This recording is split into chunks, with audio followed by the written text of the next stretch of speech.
This is The Clash. I'm Nana Akua. Why do politicians keep tripping up on basic biology? So Keir Starmer has frequently changed his stance on the matter, from claiming it's not right to say that only women can have a cervix to admitting it was important to protect female-only spaces. And that's as Liberal Democrats. Ed Davey, he had an issue with it as well. He said a woman can't have a penis, and then they're seeking to remove the need for medical diagnosis before an individual changes their sex on a birth certificate. In the meantime, Rishi Sunak has said the Tories would categorically protect spaces for women. But most recently, I've got to say this one, if you didn't hear it, here it is. So Keir Starmer was taken to task on the BBC by a caller over his views. Have a listen.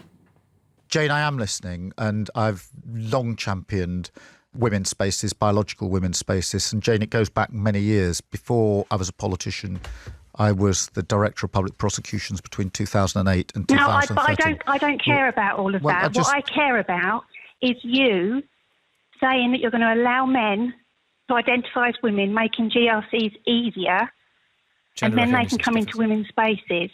Jane, when it comes to women's spaces, biological women's spaces, in relation to the particular example I was going to point you to was when I was doing work trying to drive up the protection for women who've been subjected to violence, domestic violence, sexual violence. Which is not interested in the past. This is daily. This is toilets, changing rooms. This isn't about what you have done. This is about what we want to be done. Jane, just hear me out. We don't care about what you did in the past. We want you to say sex cannot be changed, and you will protect us from men coming into our space. I have protected in the past and worked with those protecting women's spaces. Jane, can you say now that you will not allow men, biological men, under any guise, to come into women's safe spaces?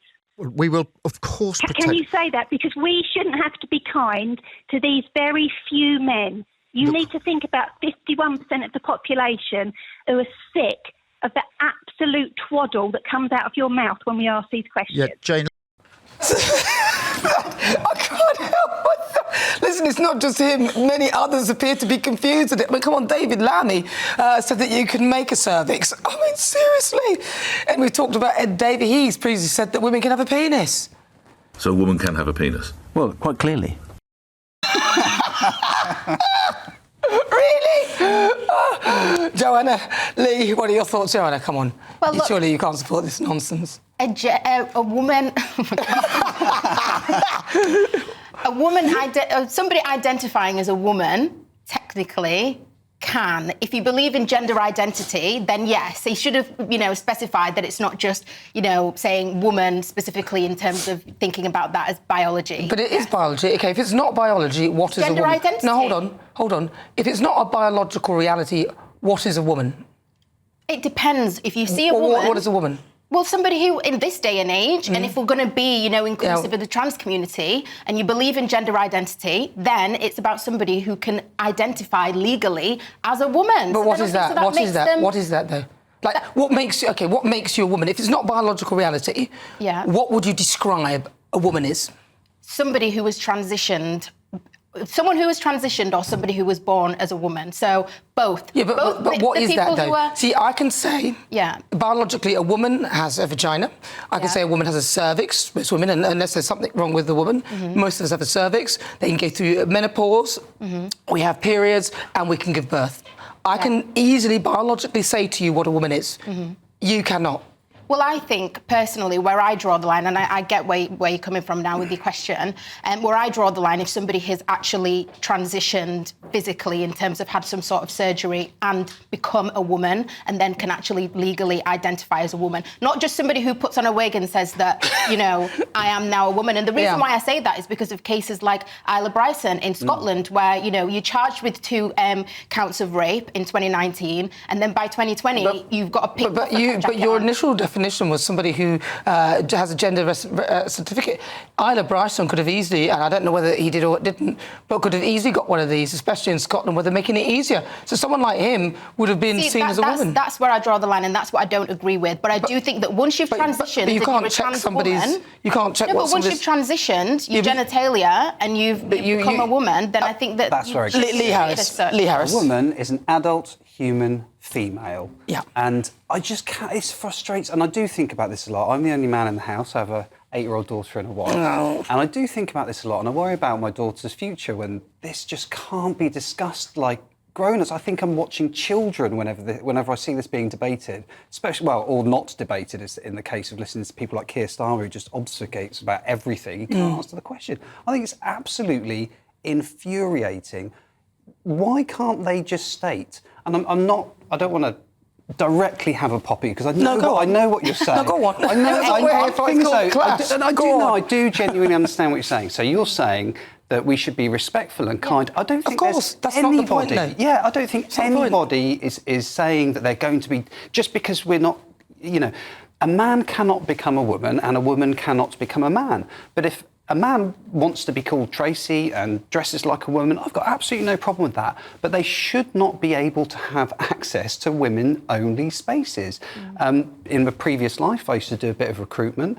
I, as a man, was not even allowed to phone on the telephone a women's refuge centre because I was a man.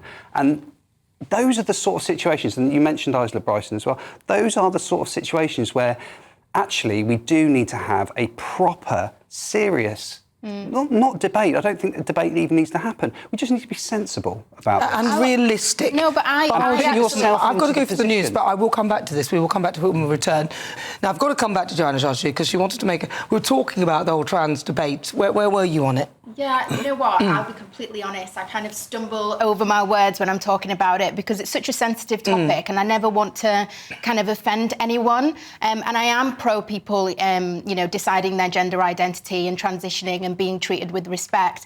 But sometimes I also think to myself, the same way that I'm so kind of open and welcoming and acknowledge all of the things that trans people might go through, I would also like to see that from the other side as well.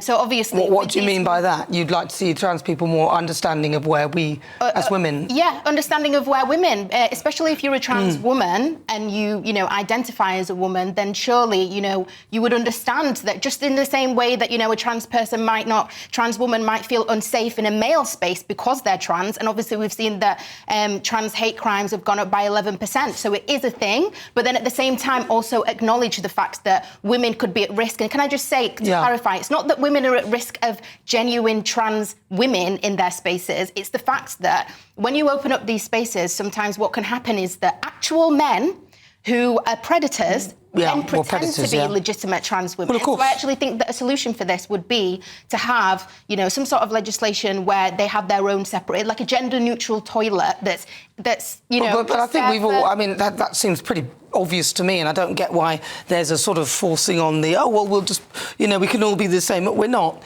And there's a reason why we're not, because... And a lot of people say, that trans people are the most vulnerable. I actually think women are the most vulnerable. Women are the most vulnerable, proportionately as well. But everyone, in a sense, in that environment is vulnerable. So I just think then there should be a space for a third space. I don't see what the problem is, and I don't get why anyone would see that as a bad thing. It doesn't make you transphobic for suggesting something that is obvious. I think the problem is with that, though, and I agree, that is the perfect solution, is that wherever you go, there's always a third space, everyone's happy, that's job done, effectively. Yeah, but at the moment, we haven't got the infrastructure for it. Well, some places, the majority of places you go, there's a men, women's, and then there's a... Yeah, where there are places... I've been to places where there is kind of unisex, like where you go to a swimming pool. I think they need to stop that. That's fine. But I think they need to stop that. There are a lot of places where there aren't. When my wife takes my daughter swimming, for example, down the swim, there isn't in that particular place. Can I just pick up on that? Very quickly, because I've got to move on to the next topic. What is the difference between now... There's so many spaces. Just before this show, I went into a unisex toilet and none of us likes it. Nobody likes it. Yeah, but then nobody really... No, we don't want it, though. If we could change it, we would. Nobody's making that much of a big deal about it. We already have that exists. Yeah, we do. But remember, you're in an environment where everybody we all sort of know each other and so on and so forth. So we're talking about when you go to... We're talking about when you go to a real public exposed space where there's not...